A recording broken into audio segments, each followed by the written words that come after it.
그리스도의 풍성하신 은혜와 사랑이 늘 함께 하시길 바랍니다.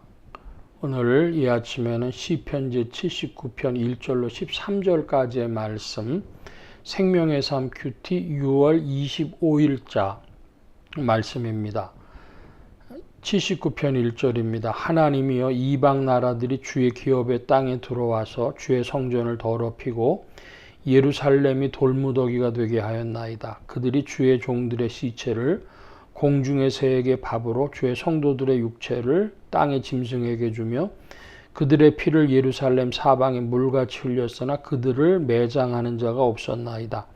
우리는 우리 이웃에게 비방거리가 되며 우리를 애워싼 자에게 조소와 조롱거리가 되었나이다. 여호와여, 어느 때까지니까 영원히 노하시리이까? 주의 질투가 불붙듯 하시리이까? 주를 알지 아니하는 민족들과 주의 이름을 부르지 아니하는 나라들에게 주의 노를 쏟으소서. 그들이 야곱을 삼키고 그의 거처를 황폐하게 함이니이다. 우리 조상들의 죄악을 기억하지 마시고 주의 긍휼로 우리를 속히 영접하소서. 우리가 매우 가련하게 되었나이다. 우리 구원의 하나님이여, 주의 이름의 영광스러운 행사를 위하여 우리를 도우시고 주의 이름을 증거하기 위하여 우리를 건지시며 우리 죄를 사하소서. 이방 나라들이 어찌하여 그들의 하나님이 어디 있느냐 말하나이까? 주의 종들이 피 흘림에 대한 목소리를 우리의 목전에서 이방 나라에게 보여주소서. 갇힌 자의 탄식을 주의 앞에 이르게 하시며 죽이기로 정해진 자도 주의 크신 능력을 따라 보존하소서. 주여, 우리 이웃이 주를 비방한 그 비방을 그들의 품에 7배나 갚으소서. 우리는 주의 백성이요 주의 목장의 양이니 우리는 영원히 주께 감사하며 주의 영예를 대대에 전하리이다. 시편 79편 1절로 13절까지의 말씀의 표제어는 아삽의 시라고 되어져 있습니다. 아삽의 시는 시편의 50편 또 73편으로부터 83편까지 12편의 시가 기록이 되어져 있습니다. 이 아삽은 다윗 시대의 찬양대장으로 BC 1000년 전후에 그 사역을 감당했던 이로 알려져 있습니다. 그러면 이제 여기에 문제가 발생을 하는데요. 어떤 문제냐 그러면 1절에 주의 성전이 더럽히고 예루살렘이 돌무더기가 되었다 하는 것입니다. 예루살렘은 별명이 다윗성이라고도 부릅니다. 다윗이 신도시로 개발한 것이 예루살렘입니다. 그러니까 그 다윗 시대에는 이 나라에 그 왕성한 그런 이제 전성기였기 때문에 이방 나라들의 영토를 확장했지 이방 나라들의 침입을 받아가지고 예루살렘이 돌무더기가 된 적이 없습니다. 맞지가 않죠, 시차상.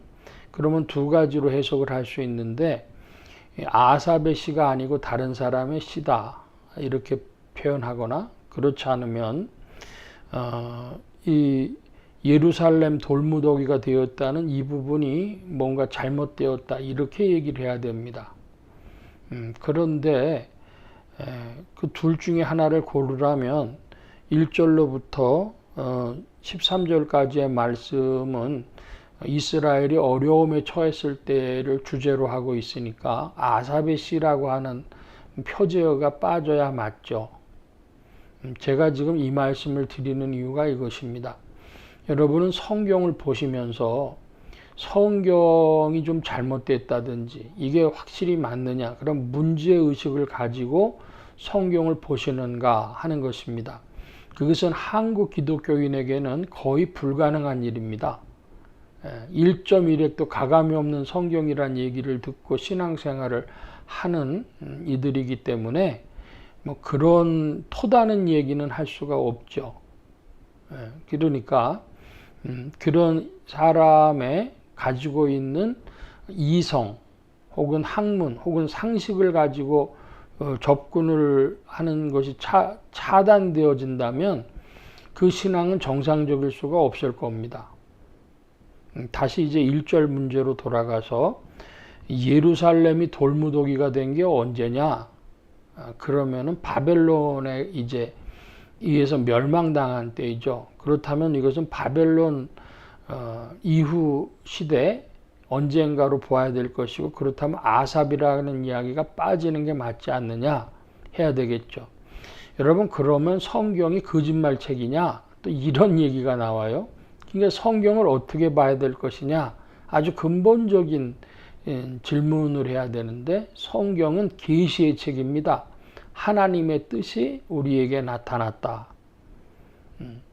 그런데 거기에 이건 다 필사본으로부터 근거하는 건데, 우리에겐 필사본 원본조차 없어요.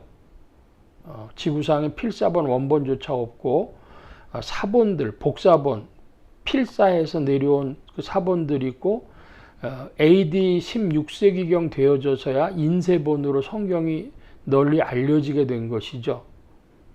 그러니까 계시를 기준으로 살펴봤을 때에 아사빗이라고 하는 것이 빠져야, 표제어가 빠지는 것이 맞다고 이렇게 본다면은, 이 지금 시편이 우리에게 주는 주제는 살아있겠죠. 하나님께 대한 탄원이라고 하는 것입니다. 어떤 탄원입니까? 13절에 우리는 주의 백성이요 주의 목장의 양이니 우리는 영원히 주께 감사하며 주의 영예를 대대에 전하리이다.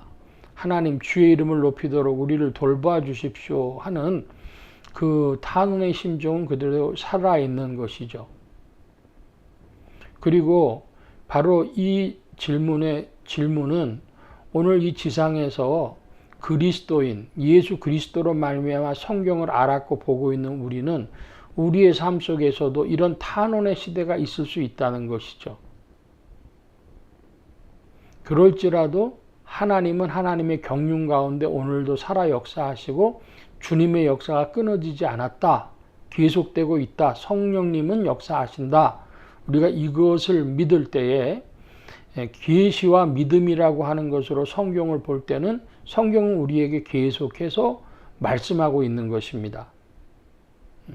제가 이 말씀을 다시 한번 드리는 이유는 1.1획도 가감이 없다는 그런 완고한 벽돌과 같은 성경을 만들지 말고, 살아 숨쉬는 성경, 나의 삶과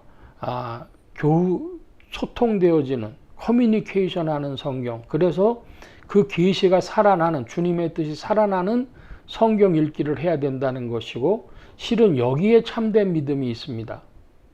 오늘 우리의 삶의 여러 가지 고통이나 괴로움 중에 우리가 탄원하고, 한국 기독교의 모습을 보고도 탄원하고, 이렇게 탄원하죠. 그때 주님의 위로가 있고 주님의 역사 경륜을 바라보라 하실 것이요, 또 우리가 그와 같이 주님 안에 있는 하나님의 백성이고 또 주님의 목장의 양이라는 사실을 기억할 때에 주님 안에서 우리가 답을 얻을 줄 믿습니다. 이와 같이 주님 안에서 믿음의 답을 얻고 또 성경을 그와 같이 읽으며 오늘의 삶 속에 성경이 소통되어지는 분복이 여러분과 더욱 함께 하시길 바랍니다. 오늘도 살아 역사하시는 성령님께서 우리에게 응답하시고 지도하시고 이끌어 주실 줄 믿습니다. 오늘 말씀 여기까지 봅니다. 기도합니다.